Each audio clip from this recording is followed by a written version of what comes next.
Om. Jananim Saradam Devim Ramakrishnam Jagadgurum Padapadme Tayo Shritva Pranamami Muhurmuhu. Taking shelter at the lotus feet of Holy Mother Sri Sarada Devi and the teacher of the universe Sri Ramakrishna, I offer my salutations again and again and again and again. So salutations to the Brahman and the Shakti, Sri Ramakrishna and Holy Mother Sri Sarada Devi. Sri Ramakrishna had once, in fact, spoken to his disciples that she is my Shakti, referring to Sri Sarada Devi. She is my Shakti. So, talking about Brahman, we automatically perceive, we automatically think about the Shakti. So, talking about Sri Ramakrishna, we automatically think about Holy Mother Sri Sarada Devi. And Sri Ramakrishna, in our previous learning, in his previous teaching to us, he clearly had told that the Brahman and Shakti, they are identical, they are one and the same. It is not that these two are different from one from other. And then he had given that example of fire and its burning power. We cannot perceive fire, we cannot think of fire without its burning power. The moment we think of fire, its burning power, it comes to us, our minds. It has that, the burning nature within itself, the fire. The milk and its whiteness. We cannot think milk as something which is not white. We cannot think of milk being red or green or blue. The moment the word milk, we think, the whiteness comes to our mind. Again, Sri Ramakrishna taught us through the example of sun and sun's rays. The moment we think of sun, automatically the warmth we get from the sun because of the sun's rays, the light we get from the sun because of the sun's rays, it automatically comes to us. We cannot dissociate the whiteness from milk. We cannot dissociate the burning power from the fire. We cannot dissociate the light and warmth from the sun. In the same way, Sri Ramakrishna had told us that the Brahman and its Shakti, they are one and the same. They are identical. And then Sri Ramakrishna said that this Shakti itself is called as by various names. He said, I call it Kali. Some may call it Rama, some may call it Krishna, some may call it Jesus, some may call it Buddha. And then he gave that example of the same water of a lake being called in different terms by different people at different locations on that lake. At one part, a Hindu will drink water, he said, it is jal. The Muslim will drink water and he says, it is pani. The Christian will say, it is water. Some other person will say, it is aqua. And a chemist will say, it is H2O, two molecules of hydrogen and two atoms of hydrogen and one atom of oxygen. They are mixed together to give us this wonderful, refreshing liquid to us. So the same compound, the same entity, the same reality being addressed in so many different ways. And while Sri Ramakrishna spoke about Kali, a question rose in Keshav Chandra Sen's mind. Now, Sri Ramakrishna was explaining all these intricacies, all these complexities of the ultimate truth to the Brahmos. Their leader Keshav Chandra Sen and other Brahmo devotees were there on the steamer. They were all going on the steamer on Ganges. Sri M was also there. And Keshav Chandra Sen, he asked him a question, Keshav Chandra Sen with a smile, that describe to us, sir, in how many ways Kali, this primordial power, in how many ways this Kali, the Divine Mother, sports in the world? And Sri Ramakrishna understood his question and he said, he answered the question. Sri Ramakrishna says, oh, my Kali, she plays in different ways.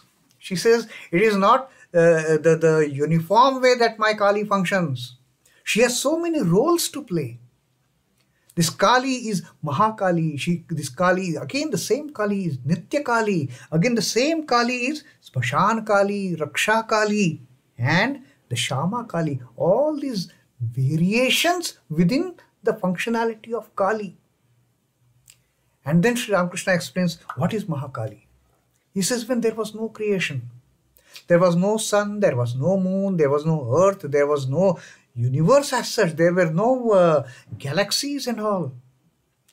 It was all darkness within darkness. That was the concept that is mentioned in the Vedas.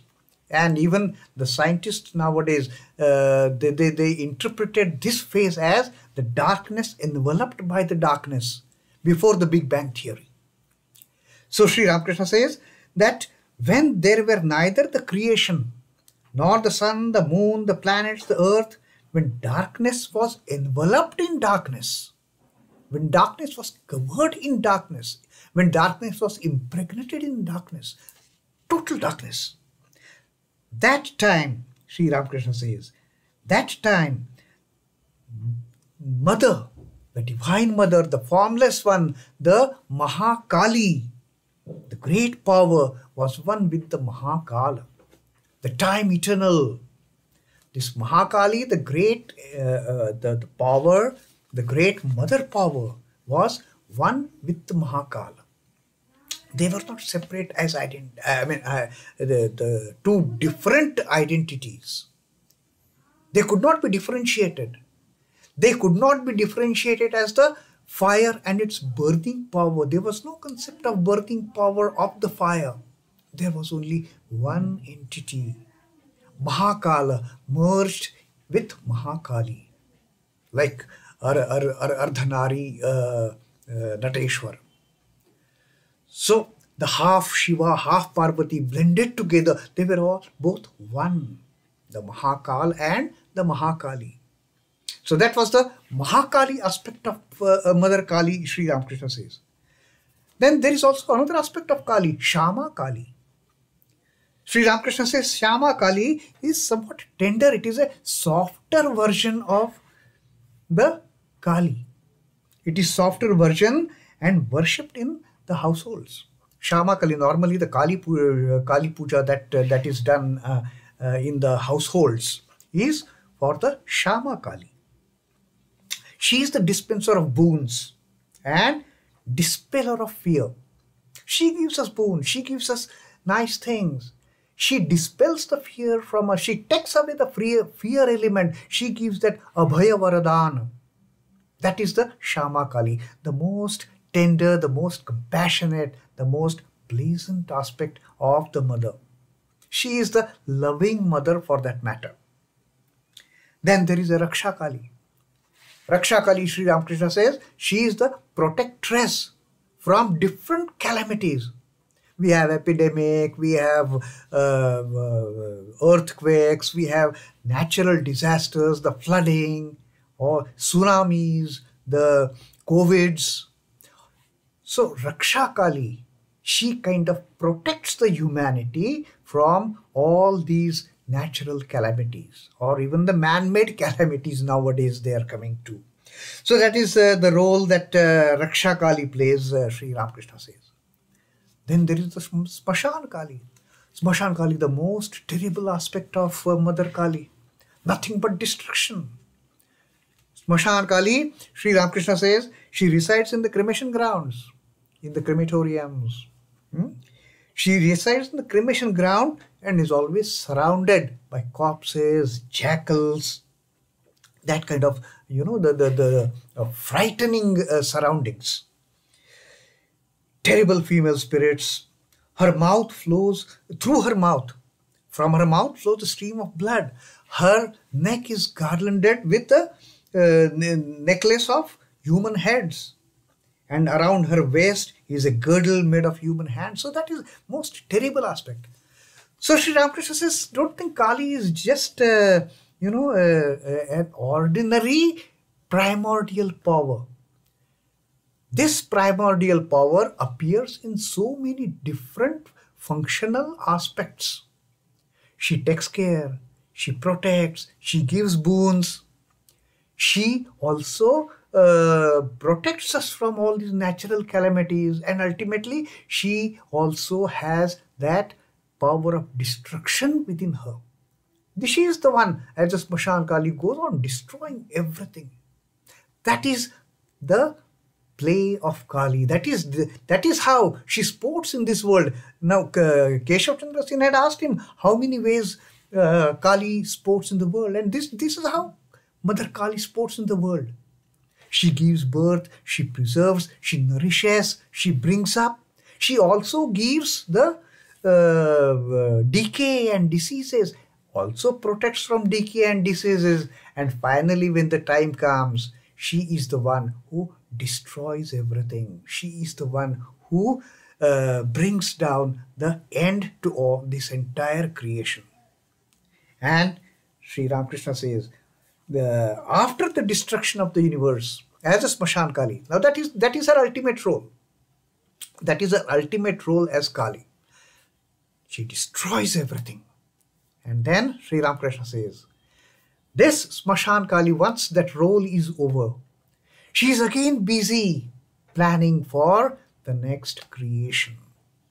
And for that, Sri Ramakrishna has given a very nice example, which in today's parlance actually is extremely difficult to understand. Because Sri Ramakrishna here gives an example of one elderly lady in earlier Indian households. When there were all the joint families, there used to be one elderly lady, most aged, the most wise. And she used to have a kind of a pouch with her, with so many things inside. This old grandmother, she will have so many things in her pouch. And she will have the seeds of lemons, the seeds, pumpkin, all sorts of things, the spices. And whichever one she wanted, she will take them out from her pouch. That was like her role.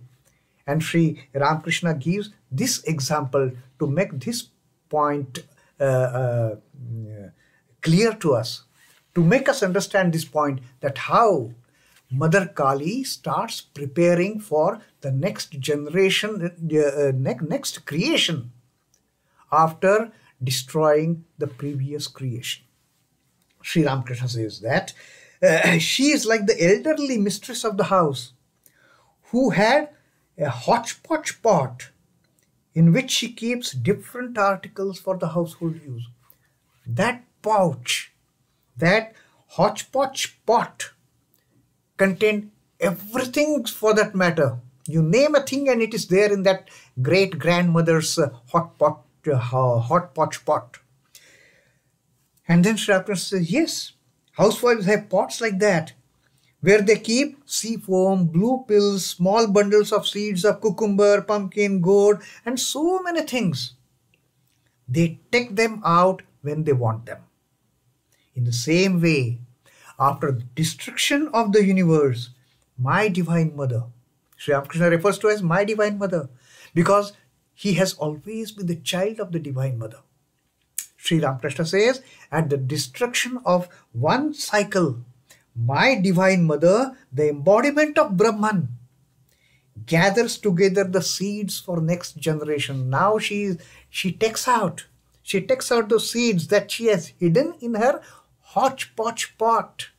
Now she takes out, okay, this is going to be the next creation. She brings forth this phenomenal world and then pervades in it. It is not that she just creates it. She also becomes part and parcel of it. She pervades it.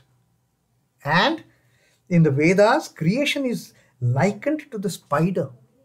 The Vedas call of this creation of the coming to existence. The Vedas have given an example of spider. That the spider and its web. The spider brings the web out of its own self. You have seen the spider web. The spider will take out something from its mouth and create that beautiful web so artistically, like a designer. And then the spider itself will get entangled into that web inside. It appears to be entangled, but the the web is under the full control of the spider, because spider has brought it out.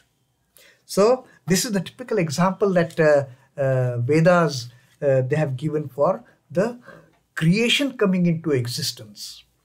And this is how Sri Ramakrishna says, my divine mother brings out the creation, like the spider creates the web around itself and then also remains in that web. And Sri Ramakrishna says, likewise, my divine mother creates this creation and then also pervades it. It is not that once creation is created, she says, okay, now that is your thing, I'm going. No. She has to be there in the creation for its preservation. And again, she has to be in the creation for its destruction, for bringing out another creation. So that is what the aspect of Kali Sri Ramakrishna is now teaching Sri Keshav Chandra Sen and other Brahmos and all of us, how she pervades this entire world in different functionalities. As Maha-Kali, as Syama-Kali, Raksha-Kali, Nitya-Kali, as Smasana-Kali, and brings the creation to an end and again gets ready for another creation. She creates another creation, another universe, and pervades the creation, becoming part and parcel of it. Still, like the spider, unattached from the creation, in a totally detached manner, because at a future date, she has to again destroy this her own creation, which she has preserved and nourished. That is the beautiful game, that is the beautiful play that our Divine Mother is playing. That the Kali, the Shakti of the primordial power, primordial Shakti of the Brahman is playing in this entire play. Om Namah Shri Bhagavate Ramakrishnaya. Sri Ramakrishna Arpanamastu. Jai Thakur, Jai Ma, Jai Swami.